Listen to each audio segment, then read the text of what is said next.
They say you see your life flash before your eyes when you die. Jennifer in the forest at twilight, cancer-ravaged body failing.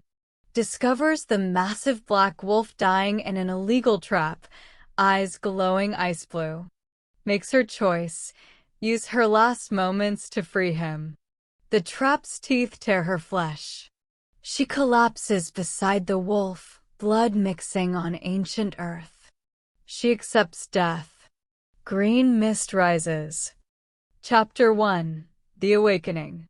Jennifer's lungs inflated with a gasp that should have been impossible.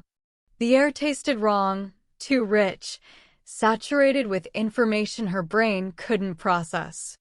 Moss. Decay. The metallic tang of something that might have been blood or rust or both.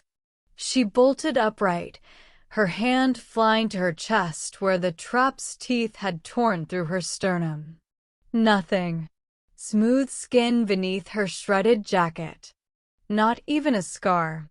The space around her was darkness wrapped in earth. A den. Tree roots formed a cathedral ceiling above her head, and the walls breathed with moisture. She shouldn't be able to see in this absolute black, yet every detail was crisp, rendered in shades of gray and silver. Her fingers dug into the soil beneath her, and she could feel the pulse of something vast and ancient thrumming through the ground like a second heartbeat. Wrong. Everything was wrong. She heard it then. A heartbeat that wasn't hers. Slow. Powerful. Predatory. Her head snapped toward the sound with a speed that made her neck crack. In the far corner of the den, two ice blue eyes watched her from the shadows. The black wolf. Massive and motionless, his dark fur blending seamlessly with the darkness. Jennifer scrambled backward, her body moving with a fluid grace she'd never possessed. Her palms hit stone, and the impact should have hurt, but she felt only pressure. Strong. She was impossibly strong. The wolf didn't move, just continued that unblinking stare that seemed to peel back layers of her soul. She had to get out. Had to understand. Jennifer lunged for what looked like an opening, a narrow tunnel sloping upward. Her body moved like liquid mercury, faster than thought, muscles responding before her mind could command them. She burst through the entrance into pale dawn light and stumbled to her knees beside a crystalline pool. The reflection staring back wasn't entirely hers. Same face, same sharp cheekbones, and the exhaustion that had lived in her features for months. But her eyes held flecks of molten gold swimming through the blue, catching the light like trapped stars. Her lips pulled back in shock, revealing canines that were just slightly too long, too sharp. Still human. Mostly human. But something else hummed beneath her skin, feral and awake. Behind her, the sound began. Wet. Organic. The crack and pop of bone breaking and reshaping itself. Jennifer spun, her enhanced vision capturing every grotesque detail as the black wolf convulsed. His spine arched impossibly, fur retracting into skin, limbs elongating, muzzle shortening into a human jaw. The transformation lasted only seconds, but felt eternal, a violence against nature that left a man kneeling where the beast had been. He was tall even crouched, broad-shouldered, and carved from scars and shadows. Dark hair fell across a face that was handsome in a brutal, unfinished way. But it was his eyes that held her frozen. Ice blue. Ancient. The same eyes that had watched her die.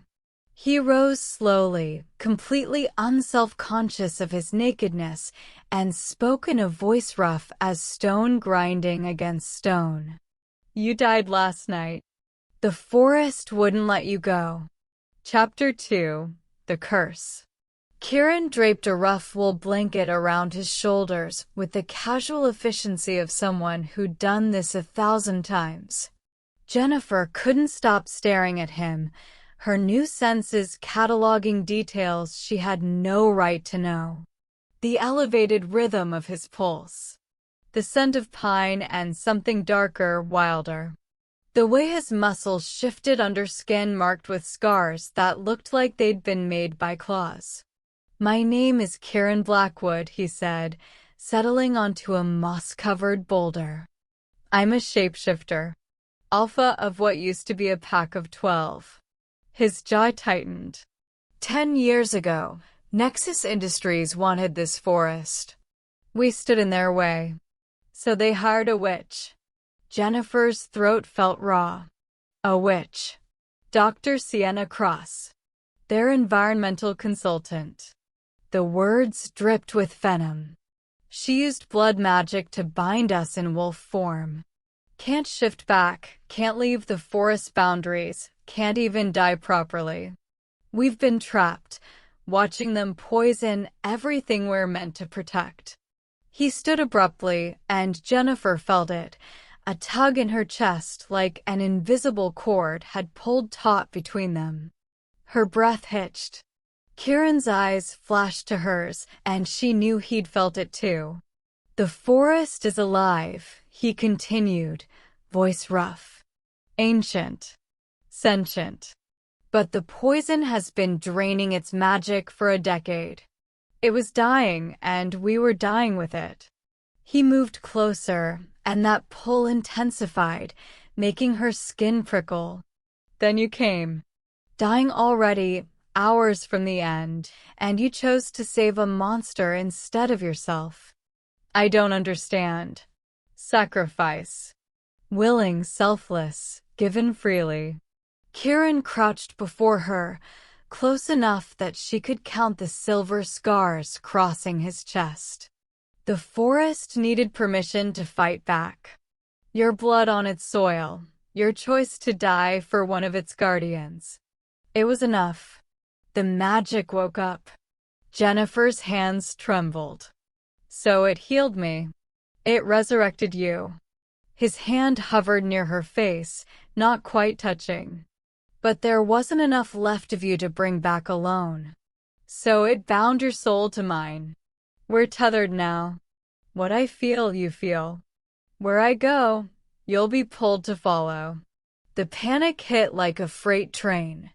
"Am I still human?" Kieran's expression softened with something that might have been pity. "Test it. Use those new senses." She closed her eyes, and the world exploded. She could hear the frantic percussion of a rabbit's heartbeat half a mile away, the whisper of wings as an owl settled into a distant tree. Deeper. The slow, mournful groan of dying roots beneath the earth. And emotions, God, she could smell them. Kieran's concern, sharp as copper. His guilt, heavy as smoke. And underneath it all, a wrongness that made her stomach turn. "Show me," she whispered.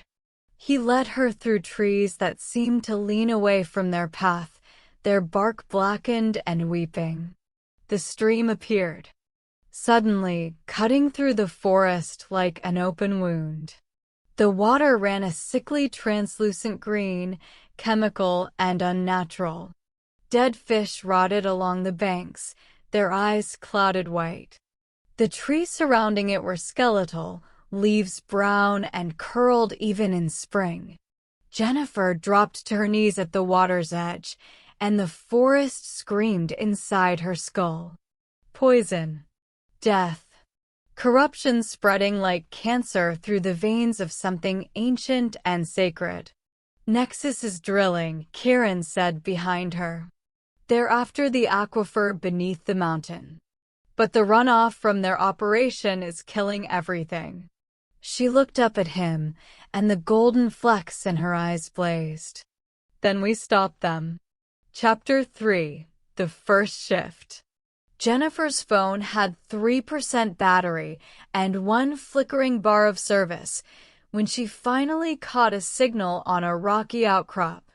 Her fingers flew across the cracked screen, pulling up everything she could find on Nexus Industries. Marcus Thornwell's face stared back at her from a Forbes article, all artificial tan and predatory smile. 47 environmental violations across 6 states, each one settled quietly out of court. A trail of dead forests and poisoned communities buried under legal paperwork and hush money. The screen went dark. Dead. He's untouchable, she whispered, staring at her distorted reflection in the black glass. Kieran's hand settled on her shoulder, and the touch sent electricity racing down her spine. The bond hummed between them, a constant awareness of his presence that was becoming harder to ignore. Not anymore. You're something he can't buy off or bury. The next 3 days blurred together in a crash course of impossible. Kieran taught her to hunt, to move through the forest like smoke, to read the stories written in scent and sound. But it was the other thing she couldn't master. The shift.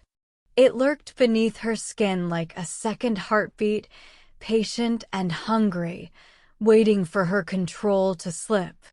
You have to let go, Kieran said on the 4th morning, watching her struggle against the change that wanted to tear through her. Fighting it only makes it worse. I can't. Her voice broke.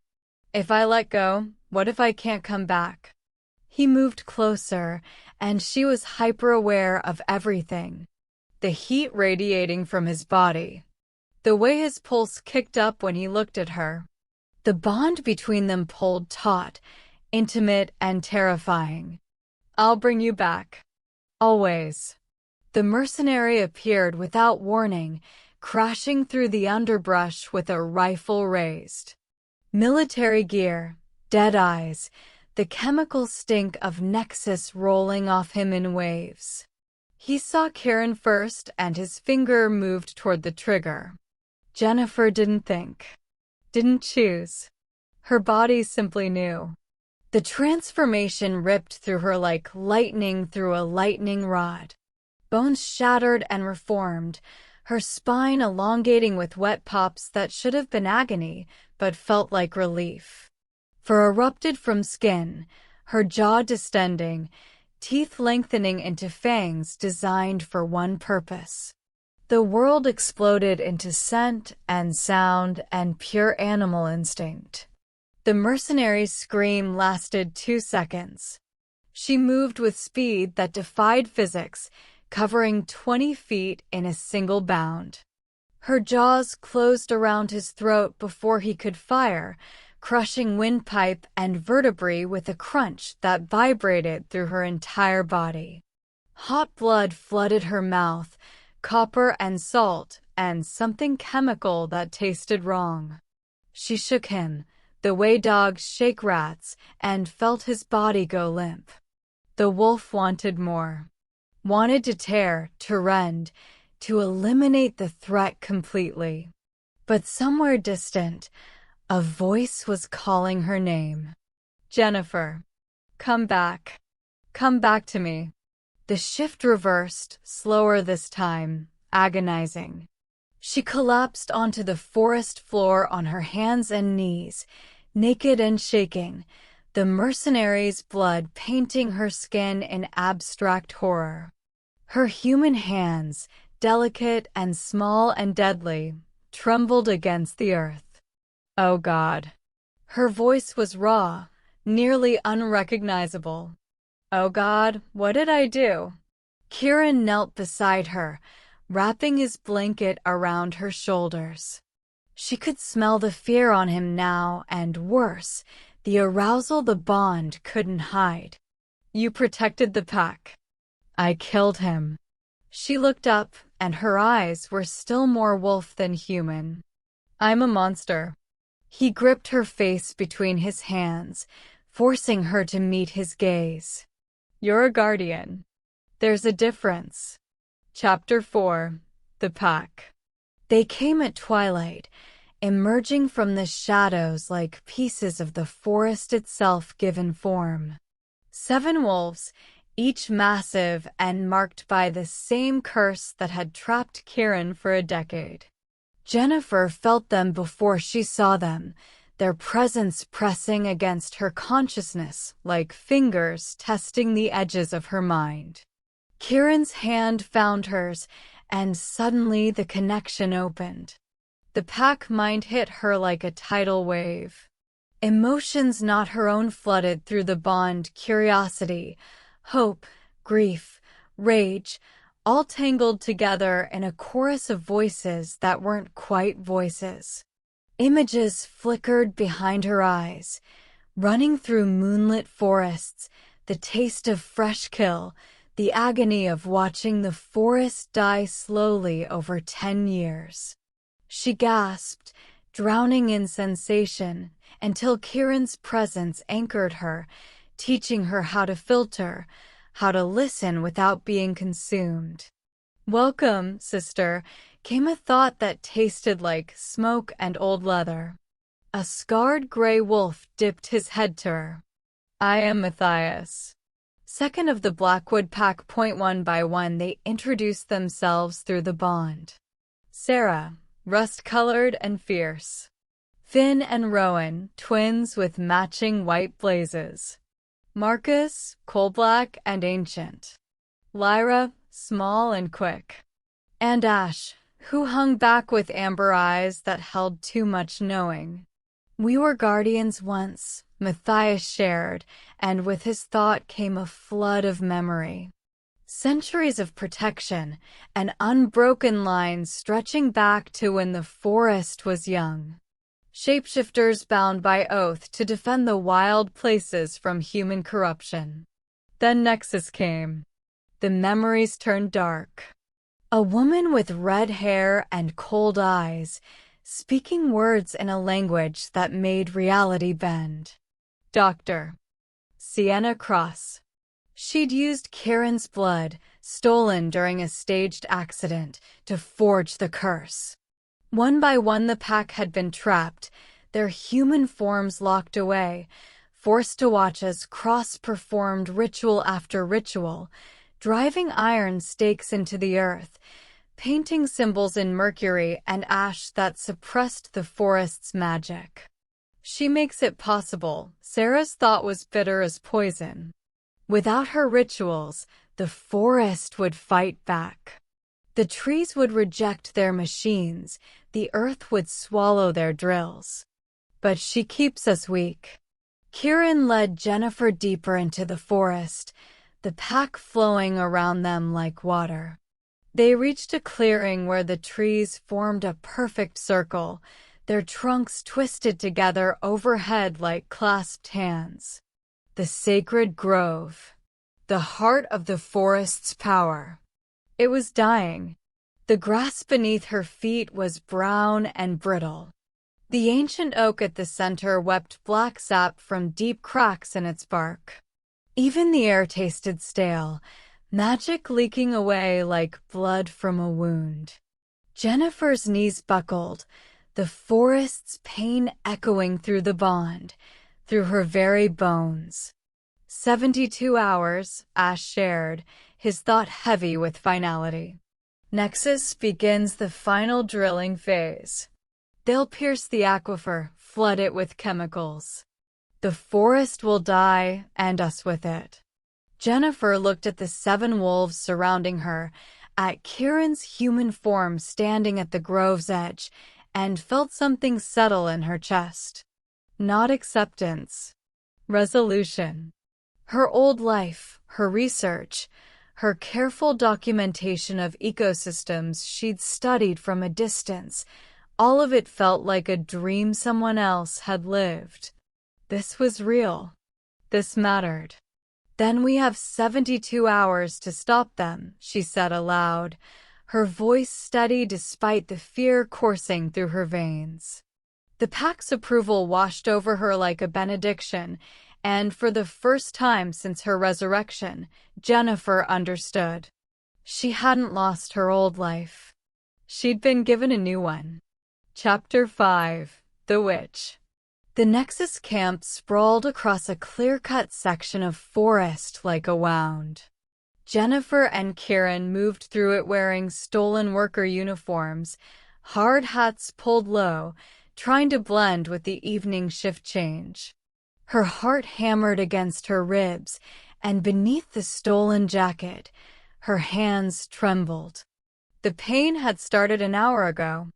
A familiar ache in her bones, the ghost of her cancer returning like muscle memory.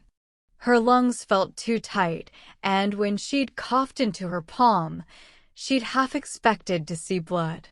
The transformation was unstable. Her human body was rejecting the resurrection, or maybe the resurrection was rejecting her humanity. Either way, she was unraveling. "There," Kieran murmured, nodding toward a trailer set apart from the others. Symbols were carved into the metal siding, geometric patterns that hurt to look at directly. Mercury gleamed in the grooves, catching the harsh work lights. "That's hers." They slipped inside before Jennifer could talk herself out of it. The interior reeked of copper and burnt sage and something older, fouler. Dr. Sienna Cross sat at a desk covered in maps and strange instruments, her red hair pulled back severely, her white lab coat pristine despite the mud outside. She didn't look up. "I've been expecting you," Cross said, her voice clinical and cold. "The Forest's little science project. How does it feel, Dr. Blake, being someone else's experiment?" Jennifer's breath caught. "You know who I am. Stage 4 pancreatic cancer. 6 weeks to live when you entered my forest." Cross finally turned, and her eyes were the flat green of surgical gloves. "The magic used you. Desperate things make desperate choices." Kieran moved forward, and Jennifer felt his rage through the bond, hot enough to burn. "Break the curse. Now." Cross laughed, a sound like breaking glass. "Curses require consent, Wolf. I couldn't have bound you without your blood willingly given. Remember the accident? The helpful EMT who bandaged your wounds." Her smile was a scalpel. "That was me. Then we kill you," Jennifer said, surprised by the steadiness in her voice. "You die, the curse breaks. Or kill Thornwell. Or destroy the blood anchor hidden somewhere in this forest." Cross stood, circling them like a shark. "But here's what you should know, Dr. Blake. Your resurrection isn't complete. Every time you shift, you lose a piece of your humanity. The wolf takes more, gives less back." She stopped inches from Jennifer's face. "Eventually, there's no coming back. You'll be trapped just like them. A beast wearing the memory of a woman." The trailer suddenly felt airless. Jennifer's chest constricted, and this time she did cough blood into her hand. Cross noticed, her expression shifting to something almost sympathetic. "I can fix you," the witch said softly. "The cancer, the unstable transformation, all of it. Nexus has resources you can't imagine. Walk away. Let the forest die. Live a normal human life with years ahead of you instead of days." Through the bond, Jennifer felt Kieran's control fracturing. His fury was a living thing, pushing against his skin, demanding release. His eyes flashed ice blue, and his breathing came in harsh pants. "Don't," Jennifer whispered, gripping his arm. "Not here." Cross watched them with clinical interest. "Tick-tock, Dr. Blake. 72 hours until the final drill. How many shifts can you survive before you forget your own name?" Chapter 6: Humanity's Thread. The shifts came easier now. Too easy. Jennifer could feel the wolf just beneath her skin, a constant presence that required less invitation and more restraint to keep caged. 3 times in the past day, she'd partially transformed without meaning to, claws erupting from fingernails, her jaw elongating mid-sentence, golden eyes blazing when Kieran got too close to danger. She stood at the edge of the pool where she'd first seen her changed reflection and barely recognized the woman staring back. Her features were sharper now, more predatory. The gold in her eyes had consumed most of the blue. When she tried to remember her life before, her apartment, her colleagues, the coffee shop she'd visited every morning, the memories felt like photographs of a stranger's life. "How long has it been since you ate human food?" Kieran's voice came from behind her, gentle but probing. Jennifer tried to remember. "Yesterday?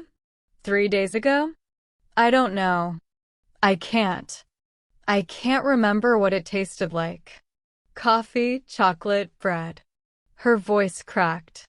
"It all sounds wrong now. Processed. Dead." He moved closer, and the bond between them pulled taut with an intensity that stole her breath. "Music? Hurts my ears. Too sharp. Too discordant." She turned to face him, and the desperation must have shown on her face. "I found my field notes yesterday. My handwriting looked alien. All those observations about territorial ranges and mating behaviors, and I couldn't understand why I'd cared. Why any of it mattered when the forest was screaming." Kieran reached for her, his hand cupping her cheek, and the touch sent shockwaves through the bond. Every nerve ending came alive, hyper-aware of the heat of his skin, the rhythm of his pulse, the way his breath hitched when she leaned into his palm. "I'm losing myself," she whispered. "I know." His thumb traced her cheekbone, and his eyes held a devastation that made her chest ache. "I'm watching it happen, and I don't know how to stop it." He stepped closer, eliminating the space between them. "I'm falling in love with you, Jennifer. But I don't know if the woman I'm falling for is you, or what the forest is making you into." The confession hung in the air between them, raw and honest. Jennifer's hands found his chest, feeling his heartbeat thunder beneath her palms. Through the bond, she felt everything he couldn't say, the guilt, the desire, the terror of losing her before he'd really had her. "Maybe they're the same thing," she said, and kissed him. The bond exploded. Sensation crashed over them in waves, his hunger mirroring hers, his fear tangling with her own, pleasure and pain and desperate connection bleeding between them until she couldn't tell where she ended and he began. His hands were in her hair, her back against a tree, and the wolf in her sang with recognition. Mate. Pack. Home. When they finally broke apart, both breathing hard, Jennifer's eyes were fully gold and her canines had lengthened. Kieran's weren't much better, his control hanging by a thread. "I don't know if I want to be human anymore," she admitted, the words feeling like treason and truth all at once. "The forest feels more real than anything I had before. The pack feels like family. This," she gestured between them, "feels like I've been searching for it my entire life." Kieran's forehead dropped to hers, and when he spoke, his voice was wrecked. "What if you forget who you were?" Jennifer closed her eyes, breathing him in. "Then you'll remember for me." Chapter 7. The Countdown. The satellite phone crackled with static before Matthias's thought cut through, sharp as broken glass. They moved the timeline. Drilling starts at dawn. Jennifer's hands shook as she lowered the phone, the plastic casing cracking under the pressure of claws that had erupted without her permission. 24 hours had become 6. She looked down at her fingers, watching them flicker between human and wolf, the transformation rippling beneath her skin like something trying to claw its way out. The pack gathered in the sacred grove under a sky bruised purple with approaching storm. Kieran stood at the center, his presence anchoring them all through the bond, but Jennifer could feel the fractures in his control. Fear bled through their connection like ink in water. The plan was simple, brutal, impossible. Destroy the drilling equipment. Kill Cross. Break the curse before the forest's heart stopped beating. Jennifer tried to focus, but her body had other ideas.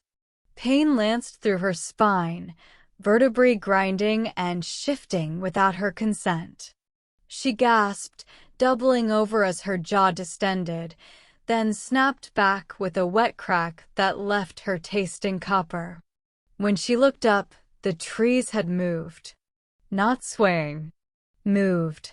10 feet closer, their branches reaching toward her like gnarled fingers. How long was I gone? Her voice scraped out rough, half-growl. Kieran's expression was carved from grief. 3 hours. We found you at the border, trying to cross into the Deadlands. He didn't say the rest, but she felt it through the bond. You don't remember. 3 hours of her life, gone. Swallowed by the wolf that was eating her from the inside out.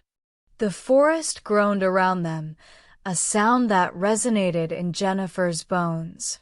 Trees twisted, blocking the logging roads with walls of living wood. In the distance, screams echoed through the canopy as a flock of ravens descended on a work crew, beaks and talons finding soft flesh. The earth itself trembled, roots erupting through soil to drag machinery into hungry ground. It's me, Jennifer whispered, understanding blooming like blood in water. The forest is acting through me. She could feel it now, the magic flowing through her veins like a second circulatory system. Every tree, every creature, every blade of grass connected to her consciousness in a vast, overwhelming network. The forest wasn't just protecting itself. It was becoming her. Or she was becoming it.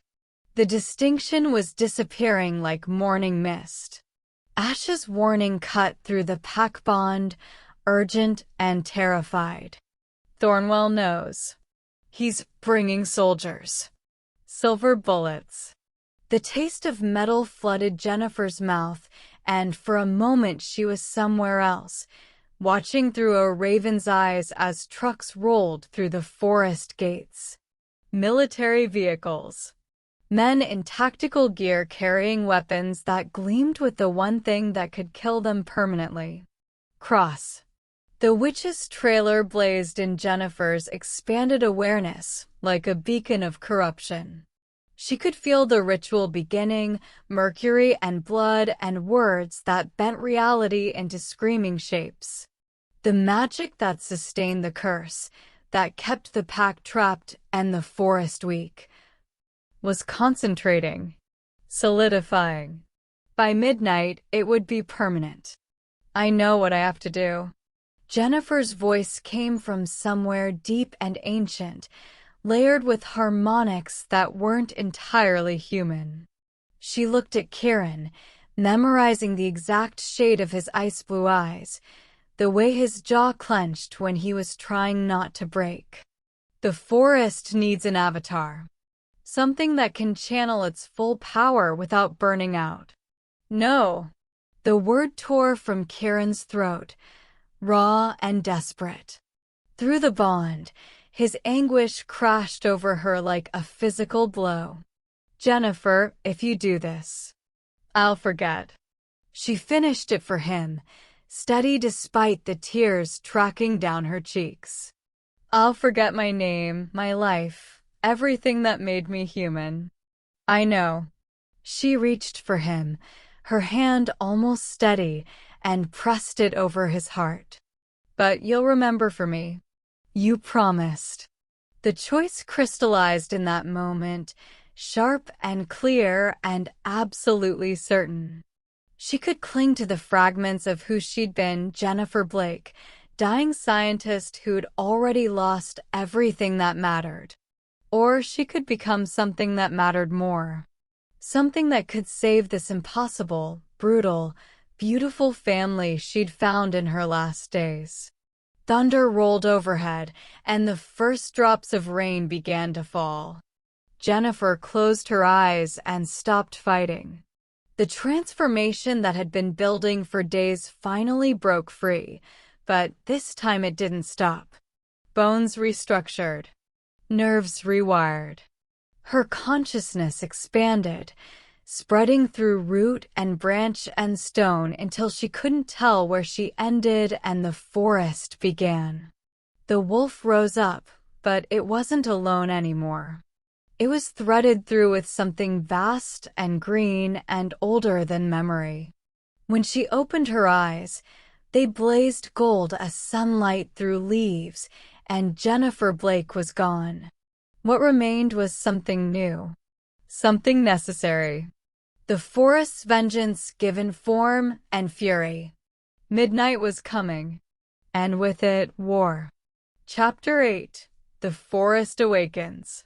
The attack came with the dying light, shadows bleeding into shadows as the pack poured from the tree line. Sarah hit first, her rust-colored form a blur of teeth and fury, taking down a mercenary before he could chamber around. The clearing erupted into chaos, muzzle flashes strobing like lightning, the crack of gunfire swallowed by snarls and screams. Silver burned. Matthias went down with a yelp that cut through the pack bond like a blade, the bullet lodged in his shoulder, smoking against his flesh. The wound festered black instead of healing, spreading like poison through his veins. Finn dragged him back as Rowan covered their retreat, blood painting the churned earth in abstract horror. At the center of the drilling site, Cross stood within a circle of mercury and ash, her hands moving through patterns that made the air scream. The words that fell from her lips weren't language. They were the sound of reality being unmade and rebuilt wrong. The ritual reached crescendo as she drove the final stake into the earth, and the world broke. The magic nullifying field expanded outward like a wave of dead air. Kieran felt it first, his connection to the forest severing with a psychic snap that brought him to his knees. The pack bond went silent, each wolf suddenly, terribly alone. Marcus took 3 silver bullets to the chest and didn't heal, just collapsed with blood bubbling between his fangs. Lyra's leg wound gaped open, bone visible through shredded muscle that refused to knit. They were dying. Jennifer entered the field and the wrongness hit her like walking through cobwebs, unpleasant but not insurmountable. Her hybrid nature, human enough to resist the curse, wild enough to channel the forest's power, made her something the spell couldn't fully recognize. She moved through the dead zone toward Cross, and with each step, she let go. Let go of Jennifer Blake, cancer patient and scientist and woman who'd wanted nothing more than to document the world from a safe distance. Let go of fear and pain and the small, desperate hope that she might somehow remain herself. Let go of everything except the promise she'd made to protect this family, this forest, this fierce and broken thing worth saving. The transformation was agony and ecstasy braided together until she couldn't tell them apart. Her spine elongated, vertebrae multiplying, curving her forward as her arms lengthened into something between human and beast. Fur erupted and receded in waves, replaced by skin that hardened to bark, rough and gray and threaded with glowing green veins like sap made luminous. Her skull reshaped with wet cracks, jaw distending but not fully, caught between woman and wolf in a face that was neither and both. Antlers burst from her temples, branching upward like the sacred oak's crown, each tine wrapped in living moss and crowned with flickering witchlight. Her eyes blazed green as new leaves in spring, ancient and feral and absolutely without mercy. She was 8 feet of sinew and fury, roots coiling around her legs like serpents, flowers blooming and dying in her hair with each breath. The forest awakened with her. Roots exploded from the earth at her command, impaling mercenaries mid-step, dragging them screaming into hungry soil. The ground itself became predatory, opening mouths of stone and root that swallowed men whole. Ghost wolves materialized from mist and moonlight, spectral guardians summoned from centuries of the pack's dead, their translucent forms tearing through flesh with teeth that burned cold as winter's heart. Jennifer moved through the carnage like a force of nature, because that's exactly what she'd become. A mercenary raised his rifle and a tree branch speared through his chest before his finger found the trigger. Another ran, and the earth rose up to catch him, roots wrapping his legs and pulling until bones snapped like kindling. She was everywhere and nowhere. Consciousness spread across acres of furious forest, each tree an eye, each root an extension of her will. The drilling equipment screamed as she touched it, metal corroding to rust in seconds, circuits melting, the massive bore collapsing inward like a crushed can.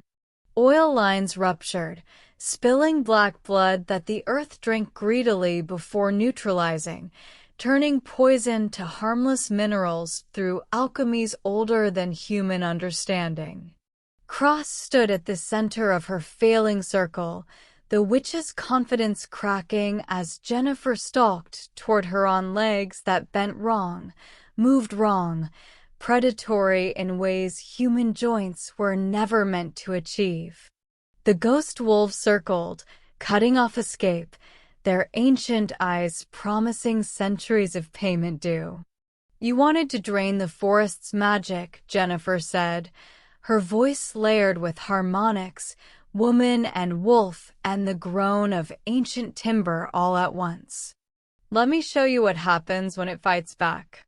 Chapter 9. What Remains. Cross died the way she lived, trying to bargain. Her words became screams as Jennifer's clawed hand closed around her throat, lifting the witch until her feet kicked uselessly at air.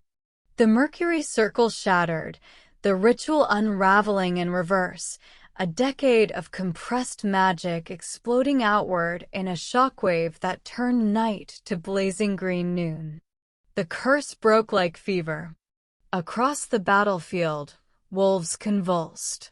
Kieran felt his body remember humanity with agonizing precision, spine compressing, muzzle receding, for dissolving into sweat-slicked skin. He collapsed onto hands that were hands again, gasping as a voice that was his own tore from a human throat. Around him, the pack transformed, naked and shaking and blissfully, impossibly free. Jennifer tried to follow them back. Concentrated on the memory of small hands, smooth skin, a body that fit through doorways and could hold a coffee cup and didn't terrify children. The antlers receded slightly. The bark softened. But the green light in her eyes never dimmed, and the roots coiling around her legs held fast. The forest had claimed her too completely. She was its avatar now, bound by a different kind of curse, one she'd chosen. Thornwell's helicopter rose from the far end of the drilling site, rotors screaming. Jennifer moved, consciousness fragmenting across the forest, and suddenly she was there, manifesting from shadow and mist before the aircraft could gain altitude. She landed on the hood with enough force to crater the metal, and Thornwell's face went white behind the windshield. This wasn't revenge. Revenge was human, small, personal. This was justice measured in centuries and dead rivers and poisoned earth. She dragged him from the vehicle, his expensive suit tearing, his carefully cultivated power reduced to nothing against something that answered to older laws. "Please," Thornwell begged, and the forest listened. Roots erupted around him, wrapping his ankles, his waist, his chest, pulling him down with inexorable strength. The earth opened like a mouth, hungry and patient, and swallowed him whole. His screams faded to nothing, and then there was only silence and dark soil that showed no sign anything had ever been taken. Dawn broke across the mountains, painting the sky in shades of copper and gold. Where the drilling site had been, flowers erupted impossibly fast, impossibly dense. Saplings burst from scorched earth and grew to maturity in minutes. The stream ran clear again, fish darting through crystal water. Life returned in a cascade of green, so vibrant it hurt to witness, the forest reclaiming what had been stolen with compound interest. Kieran found Jennifer in the sacred grove, where the ancient oak wept sap that gleamed like honey in the new light. She'd managed a mostly human form, 5'6" instead of 8 feet, skin instead of bark, though her eyes still blazed green and small flowers bloomed in her dark hair. She looked at him with recognition that was part memory, part instinct, and smiled with teeth that were almost normal. "I can hold this for a few hours," she said, her voice only slightly layered with harmonics. "But then the forest calls me back." He pulled her into his arms, and she was solid and real and other, all at once. "Then we have a few hours." They had more than that. They had mornings when she could be human enough to drink coffee and laugh at his terrible jokes. They had nights when she ran as something wild and he ran beside her, the pack bond rebuilt but different now, threaded through with roots and starlight. They had a life that was strange and imperfect and absolutely worth living. Asterisk. 6 months later, hikers spoke in hushed voices about the wolf woman of Blackwood Forest. They'd seen her at dusk, they claimed, 8 feet tall with antlers crowned in flowers and eyes that glowed like captured summer. Some called her monster. Others called her guardian. Both were right. Kieran visited the sacred grove at twilight, where she waited in the form she wore most often now, something between all her natures, beautiful and terrible, and his. She looked up as he approached, and her smile held everything they'd been and everything they'd become. "The forest remembers," she said, taking his hand. "So do I," he replied, and kissed her beneath the ancient oak's branches. She died that night in the forest, bleeding out with her hand in a wolf's fur. But death wasn't the end, it was transformation. She hadn't lost herself in the change, she'd become something greater. Part woman, part wolf, part forest spirit. A guardian of wild places. A bridge between worlds. Jennifer Blake was gone. But what remained was fiercer, wilder, and more alive than she'd ever been when dying slowly in human skin. The forest remembers.